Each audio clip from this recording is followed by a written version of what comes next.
नमस्कार, मैं हूं दीपाली राणा। आप देख रहे हैं गोल्ड स्पॉट। सोने चांदी में मुनाफ वसूली के कारण थोड़ा सा दबाव देखने को मिल रहा है। हालांकि जो एमसीएक्स पर दाम है वो अभी भी रिकॉर्ड स्तरों के करीब बने हुए हैं। 39,000 के थोड़ा नीचे अभी भाव ट्रेड हो रहे हैं एमसीएक्स पर। दरअसल कोरोना के जो लगातार बढ़ते मामले रहे हैं उससे लगातार हमने सोने में सेफ हेवन की है, सपोर्ट देखा है सोने के प्राइसेस में। इसके अलावा साउथ चाइना सी को लेकर अमेरिका और चीन में तनाव से भी सोने को सहारा मिल रहा है। हाल ही के स्तर पर सोने चांदी में मुनाफ वसूली गहराएगी या फिर तेजी का नया लक्ष्य शुरू होगा, इसी पर फोकस करेंगे और बातचीत करेंगे। साथ ही ये भी समझेंगे कि रिकॉर्ड तेजी के बाद सोने की हाजिर मांग कैसी है। इसी पर चर्चा करने के लिए पूरा पैनल हमारे साथ है। CNBC TV TV commodity editor मनशा गुप्ता हमारे साथ है, विघ्नहर्ता गोल्ड के महेंद्र लूनिया है, मोतिया लोसवाल के किशोर नारने हैं और साथ ही एंजल कमोडिटीज के अनुज गुप्ता बने हुए हैं। सभी का इस शो में खास स्वागत है। और अभी अगर देखेंगे तो सोना हल्के से दबाव के साथ ट्रेड कर रहा है, लगभग 1.5% नीचे है।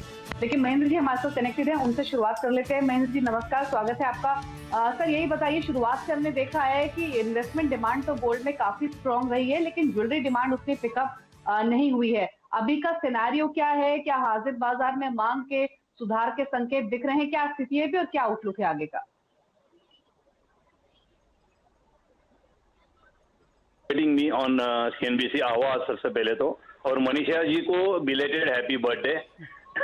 ओके, मैं अभी जो देख रहा हूँ एक्चुअली मार्केट में काफी सारी डिमांड उभर के आ रही है। जो छोटी छोटी किस्त में लोग एक इन्वेस्टमेंट करना चाहते हैं, क्योंकि आउटलुक कई जगहों पर से गोल्ड के बहुत ही बढ़िया आ रहे हैं। लोग देख रहे हैं कि 65,000 का स्तर हो सकता है या उसके आगे का भी स्तर जाने की संभावना आपके चैनल के थ्रू या कई और मीडिया से लोगों को मिल रही है। तो लोग यहाँ पर इन्वेस्टमेंट के लिए भी बाहर पड़ रहे हैं। यहाँ पर हमारी विघ्नहर्ता गोल्ड की बात करूं, मैं डिजिटल गोल्ड की बात करूं, तो वहां पर काफी सारे इन्वेस्टमेंट्स के लिए फोन कॉल्स आ रहे हैं और काफी सारी डिमांड उभर कर आ रही है। यहाँ पर ऐसा नहीं है कि रेट के कारण लोग रुके हुए हैं, लेकिन इन्वेस्टमेंट करना भी चाहते हैं अभी। महेंद्र जी, ऑफ कोर्स यहाँ पर लॉकडाउन रहा है और हमने देखा है कि ऑनलाइन प्लेटफॉर्म्स, ई कॉमर्स और ईटीएफ, सॉवरेन गोल्ड बॉन्ड्स, इन सभी ने यहाँ पर काफ़ी बेहतर परफॉर्म किया है। आगे जाकर किस तरह की इन्वेस्टमेंट डिमांड हम यहाँ पर देख रहे हैं? क्योंकि सोने में यही माना जा रहा है कि जो वर्ल्ड गोल्ड काउंसिल की रिपोर्ट आई है कि सोने की इन्वेस्टमेंट डिमांड बढ़ सकती है। चांदी की डिमांड, सिल्वर इंस्टीट्यूट मांगता है कि 16% इस साल चांदी की इन्वेस्टमेंट डिमांड बढ़ सकती है। तो क्लियरली सारा फोकस फिलहाल यहाँ पर इन्वेस्टमेंट की तरफ है। इस तरीके से आप किस तरह का निवेश देखते हैं? तो यहाँ पर वही चीज मैं फिर से दोहराऊंगा कि आपके थ्रू और काफी सारे मीडिया के थ्रू ये न्यूज आती जा रही है कि गोल्ड में काफी सारी डिमांड होती जा रही है, और इस कारण लोग काफी सारी इन्वेस्टमेंट, बेहतरीन इन्वेस्टमेंट गोल्ड में करना चाहते हैं। और उनके लिए अगर गहनों की बात करूं तो वो एक छोटा सा जरिया हो जाता है। हम अगर देखें तो बहुत ही छोटा जरिया हो जाता है, लेकिन जो इन्वेस्टमेंट की पॉइंट ऑफ व्यू से लोग इन्वेस्टमेंट करना चाहते हैं आज के डेट में, रिस्की हो चुका है आपका इक्विटी मार्केट, रिस्की हो चुका है आपका रियल एस्टेट मार्केट। उसके कारण आज के डेट में काफी सारे लोग गोल्ड की तरफ मूव कर रहे हैं, और यहाँ पर काफी सारी बेहतरीन अपॉर्चुनिटीज आ रही है। हम लोग देखते हैं कि गोल्ड के भाव में भी 65,000 तो जाएगी। अगर हम आपसे बात कर रहे थे 2 जनवरी को, अगर आपको याद हो, उस दिन भी हमने बात करी थी कि एक 50,000 को क्रॉस कर जाएगा। आज हम 50,000 के बिल्कुल से गिर रहे हैं।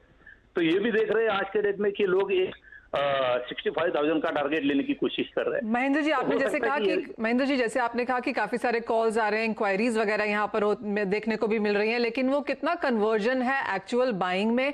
और क्या जिस जिस दिन हम यहाँ पर डिप आता हुआ देखते हैं, जैसे आज का दिन है, कुछ मुनाफा वसूली है, ऊपरी स्तरों से हमने प्राइसेस गिरते हुए देखे हैं, तो क्या लोग इसका फायदा उठा रहे हैं? काफी सारा, यानी कि मैं ये बताऊं कि बेचने की जगह पे लेने वालों की संख्या बढ़ रही है।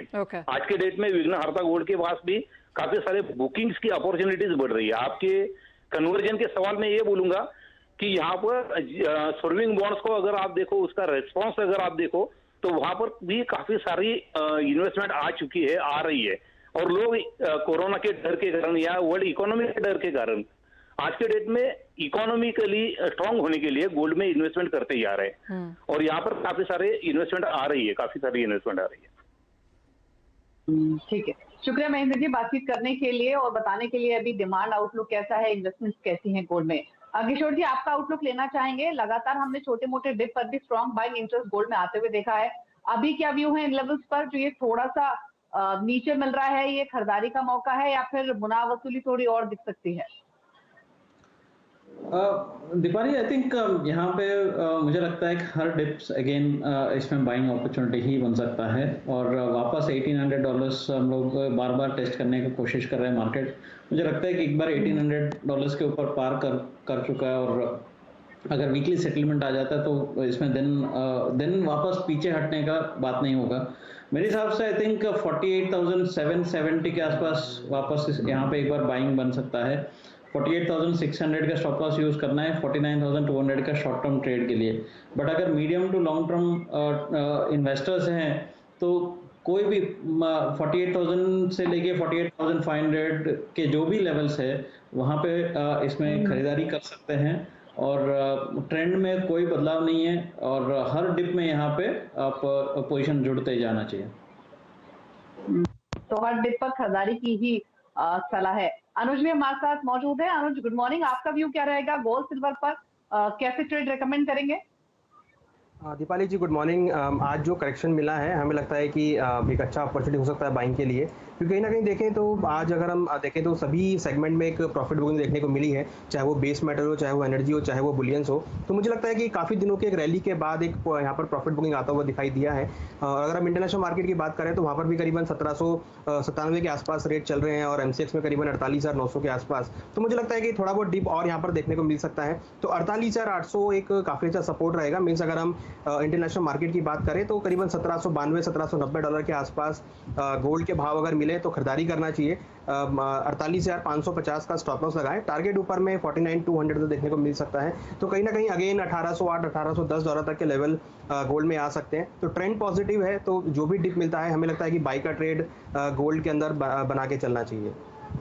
एक और फायदा जो शायद यहाँ पर भारतीय बाजारों की कैलकुलेशन में होगा वो रुपए की तरफ से होगा। 28 पैसे की गिरावट हमने रुपए में आते हुए देखी है डॉलर के कंपैरिजन में, तो हल्का सा कुशन शायद इस वजह से यहाँ पर बन सकता है। लेकिन किशोर, ऑफ कोर्स सोने में तो खरीदारी की राय है, आपने भी कहा, बाकी भी एक्सपर्ट से मोर और लेस हमने यही सुनते हुए देखा है कि डिप्स पे यहाँ पर बाय करना चाहिए। लेकिन चांदी की जो आउट परफॉर्मेंस है जो पिछले 2 हफ्ते में हमने आते हुए देखी है सोने के अगेंस्ट, 3 महीने में 18% की बढ़त है, 36% अब चांदी ऊपर है। अगर पिछले 12 महीनों को यहाँ पर देखा जाए तो मेटल्स का भी फायदा है, सेफ हेवन गोल्ड का भी यहाँ पर चांदी को फायदा मिला है। अब फाइनली यहाँ पर क्या रेंज है? मनीषा, आई थिंक ये बहुत ही अच्छा पॉइंट है कि इतने सालों से, आई थिंक सालों से नहीं बोल सकता हूँ, एटलीस्ट 18 to 24 मंथ्स जो है हम लोग सिल्वर का जो अंडर परफॉर्मेंस देखा है। पहली बार मुझे लग रहा है कि यहाँ पे सिल्वर का आउट परफॉर्मेंस हम लोग एटलीस्ट 2-3 महीने के लिए हम लोग एक्सपीरियंस कर सकते हैं, नंबर 1। नंबर 2, यहाँ पे जो उसका फायदा मिल रहा है, वन इज दैट कि बेस मेटल्स में थोड़ा तेजी है। तेजी इसीलिए नहीं है कि बहुत ज्यादा डिमांड है, इसीलिए है कि साउथ अमेरिका स्पेशली जो खास करके जो जहाँ पे माइनिंग होता है, चिली है, पेरू है, वहाँ पे कोविड का केसेस की वजह से सप्लाई डिस्ट्रप्शंस आने का जो उम्मीद है उसके वजह से स्टॉकिंग बहुत बढ़ता जा रहा है। उसके वजह से आपको बेस मेटल्स में तेजी है, उसका फायदा भी सिल्वर को मिल रहा है और एक टेक्निकल ब्रेकआउट है उसका भी आई थिंक फायदा मिलेगा। तो मेरे हिसाब से 2 महीने के लिए अगला सिल्वर बहुत ज्यादा आउट परफॉर्म कर सकता है। ये जो गैप है सिल्वर और गोल्ड के बीच में वो काफी कवर करने की कोशिश करेगा। मेरे हिसाब से आपको 2 से 3 महीने के अंदर ही 10,000 रुपए का रैली आपको मिलता है, तो 60 से 62,000 रुपए के आसपास का लेवल्स हमको देखने के लिए मिल सकता है। एब्सोल्यूट शॉर्ट टर्म का अगर बात करें, सितंबर वायदा 52,100 के आसपास में बाइंग का सलाह दूंगा। 51,800 का आपका स्टॉप लॉस हो सकता है और 52,650 के आसपास का टारगेट्स के लिए। ठीक है, लेकिन चलिए इसके अलावा अब आगे बढ़ेंगे और एक बार देखते हैं बेस मेटल्स को। और ज्यादातर बेस मेटल्स में मुनाफ वसूली आज हावी है। निकल 1% नीचे है, कॉपर 1% नीचे ट्रेड कर रहा है, लेड जिंक में भी हम 1.5 से 1.25% की वीकनेस देख रहे हैं। और इनफैक्ट किशोर जी, ये पहले से ही लग रहा था कि जब लगातार तेजी बेस मेटल्स में बनी है तो थोड़ा सा कॉशियस रहने की बात हम कर भी रहे थे कि प्रॉफिट बुकिंग आ सकती है, लेकिन अभी 1 से 1.5% की वीकनेस है। ये प्रॉफिट बुकिंग फर्दर एक्सटेंड हो सकती है क्या? क्या व्यू है आपका? एक दो यहाँ पे एक प्रॉब्लम्स भी है कि वन इज दैट कि आपका कोडेल्को में स्ट्राइक का बात चल रहा है। एक साइड आपका जो कोविड के वजह से वहाँ पे प्रोडक्शन में प्रॉब्लम्स आ सकता है। देन अब चाइना में जियांगजी प्रोविंस में आपको फ्लडिंग के वजह से कॉपर प्रोडक्शन में थोड़ा प्रॉब्लम है। तो मेरे हिसाब से यहाँ पे शॉर्ट टर्म में सप्लाई क्रंच है, बट इसको डिस्काउंट करते हुए रैली पहले से हो चुका है, तो मेरे हिसाब से यहाँ पे ऊपरी लेवल में यहाँ पे बिकवाली करके चलना चाहिए। कॉपर का अगर बात करें 500 के आसपास बिकवाली करे, 503 का स्टॉप लॉस होना चाहिए और 494 के आसपास का टारगेट हो सकता है। जहां तक बेस मेटल में मैं बाय साइड पे आई थिंक निकल प्रेफर करूंगा। 1017 के आसपास निकल बाय कर सकते हैं, 1010 का स्टॉप लॉस रख सकते हैं और 1030 के आसपास का आपका टारगेट हो सकता है। ओके और बहुत जल्दी किशोर, ब्रेक में जाने से पहले आप क्रूड ऑयल को कैसे देखेंगे, क्योंकि यहाँ पर हमने गिरावट आते हुए देखी है 2 से 3% की। आज ओपेक और एलाइज की 2 दिन की जो मीटिंग है वो आज यहाँ पर शुरू हो चुकी है। आउटपुट में जो कटौती है उसमें कमी देखने को मिलेगी, 7.7 हो जाएगा 9.7 का। बाजार इसके लिए कितना तैयार है? क्लियरली प्राइसेस में तो शो करता है कि बेरिश है। आई थिंक मार्केट ये डिस्काउंट करते जा रहा है कि जो करीब करीब 2 मिलियन बैरल्स का जो प्रोडक्शन जो है वो रिस्टोर होगा, बट अगेन कितना हद तक वो यूनिफाइड डिसीजन आएगा कि नहीं आएगा। पिछली बार भी एक बार जो रशिया ने जो प्रोडक्शन कट में ज्वाइन करने के लिए थोड़ा सा प्रॉब्लम क्रिएट किया था, अगर वैसा कुछ होता है तो मार्केट बेरिशनेस ज्यादा स्क्यूड है मेरे हिसाब से। Market is likely worried about the down side rather than upside। तो मेरे हिसाब से यहाँ पे बिकॉज प्री मीटिंग हम लोग अगर ट्रेड लेना है तो प्रॉब्ली आप बिकवाली करके चले।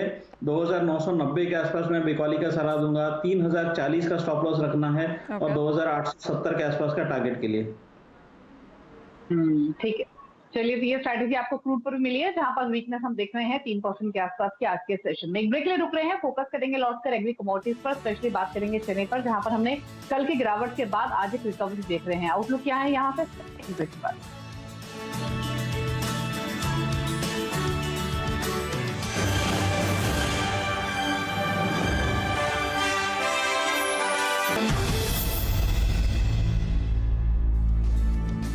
आप देख रहे हैं कमोडिटी राउंडअप पर। बात करेंगे एग्री कमोडिटीज की और फोकस करेंगे चने पर, जहां पर कल की गिरावट के बाद हमने एक शानदार आज के सेशन में देखी है।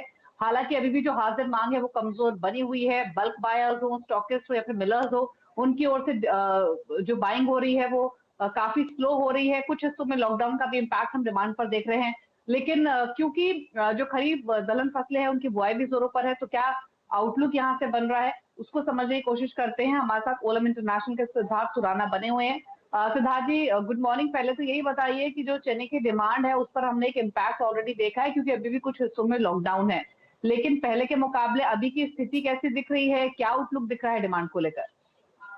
जी, तो चने की डिमांड का जहां तक सवाल है, डिमांड में उतना ज्यादा फर्क नहीं आएगा लॉकडाउन या कोविड सिचुएशन की वजह से, बिकॉज ये एक स्टेपल कमोडिटी है।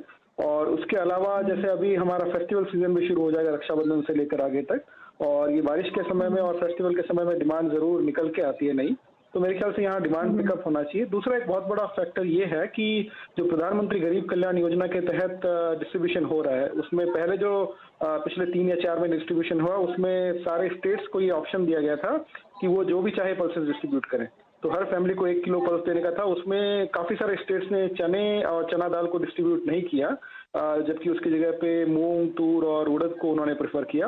पर अभी सेंटर की तरफ से एक पूरा निर्देश आया है कि चना को ही डिस्ट्रीब्यूट किया जाए, तो उसकी वजह से एक काफी बड़ा चंक ऑफ डिमांड निकल के आएगा। तो हमारा जहां तक एस्टिमेट है लगभग 10 लाख टन चना की इसके लिए जरूरत पड़ेगी अगले नवंबर तक। तो ये प्रोग्राम नवंबर तक जारी रहेगा, वो भी एक डिमांड को काफी हद तक सपोर्ट करेगा। जी, हेलो जी, साथ ही सिद्धार्थ जी ये बताइए, अच्छा प्राइसेस का ट्रेंड आप कैसा देख रहे हैं? अगर डिमांड आप कह रहे हैं कि उतना इम्पैक्ट हुई भी नहीं है और शायद आगे डिमांड और इंक्रीज भी होगी, फसलों को भी ध्यान में, जो जोरों पर उसको भी ध्यान में रखते हुए अभी प्राइसेस को लेकर क्या आउटलुक बन रहा है यहाँ से? जी हाँ, प्राइस में अभी फिलहाल सेंटिमेंट थोड़ा सा नरमी का ही है, क्योंकि अभी अभी अपनी खरीफ की बुआई चल रही है पल्सेस की, वो भी काफी जोरों पे है। तो हर फसल में लगभग 150% to 180% तक की इंक्रीज हम देख सकते हैं लास्ट ईयर से। 1.5 गुना या उससे भी ज्यादा तक की बुआई अभी हो गई है। मगर ये है कि ओवरऑल एरिया में उतना ज्यादा इम्पैक्ट नहीं है, क्योंकि इस बार बारिश बहुत ज्यादा समय पर और समय से पूर्व आ गई है, इसलिए पिछली बार की तुलना में अभी स्पीड ज्यादा है। मगर at the end of it जब पूरी बुआई हो जाएगी तब मेरे ख्याल से ओवरऑल एरिया परसेंटेज इंक्रीज 10 या 12% से ज्यादा नहीं होना चाहिए, क्योंकि पिछले साल भी अच्छी बुआई हुई थी। पर फिलहाल चूंकि स्टॉक्स काफी अच्छे हैं और ये जो डिमांड आगे आने वाली है वो अभी तक उसका इम्पैक्ट नहीं आया है, तो इसलिए फिलहाल एक रेंज बाउंड या नरमी रह सकती है मार्केट में, मगर ओवरऑल यहाँ से हम ज़्यादा और बॉटम नहीं देखते और यहाँ से आगे प्राइजेस बढ़ने की चांसेस ज़्यादा हैं। जी, चलिए शुक्रिया सिद्धार्थ जी आउटलुक देने के लिए। तो डिमांड ठीक ठाक है और प्राइसेस यहाँ से फिलहाल एक रेंज में रह सकते हैं, लेकिन आगे जाते हुए इन प्राइसेस बढ़ने की भी पॉसिबिलिटी है। लेकिन आगे बढ़ेंगे और बात करेंगे इक्विटी मार्केट से जुड़ी हुई और नजर डालेंगे एचडीएफसी बैंक पर, जहां पर हमने कल स्पेशली आखिरी के 1 घंटे में दबाव आते हुए देखा था और आज भी जो सेंटिमेंट बैंकिंग स्पेस जोर हुए हैं वो काफी हद तक एचडीएफसी बैंक की वजह से हुए हैं। यतिन हमारे साथ मौजूद हैं। यतिन, कल शाम कल इनफैक्ट मार्केट बंद होने से पहले ये न्यूज फ्लो आया भी था कि इनकी जो व्हीकल फाइनेंसिंग ऑपरेशंस हैं वहां पर कुछ इम्प्रॉपर प्रैक्टिसेस को लेकर बैंक जो है वो जांच कर रहा है।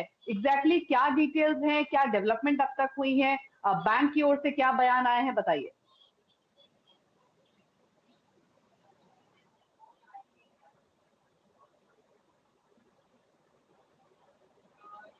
चलिए यतिन से बातचीत नहीं हो पा रही, यतिन से बात करेंगे एचडीएफसी बैंक पर, क्योंकि ये एक ऐसी खबर है पूरे बैंकिंग स्टॉक का मूड बिगाड़ सकती है फर्दर। हालांकि एचडीएफसी बैंक एक बेहतर फंडामेंटल वाला बैंक है।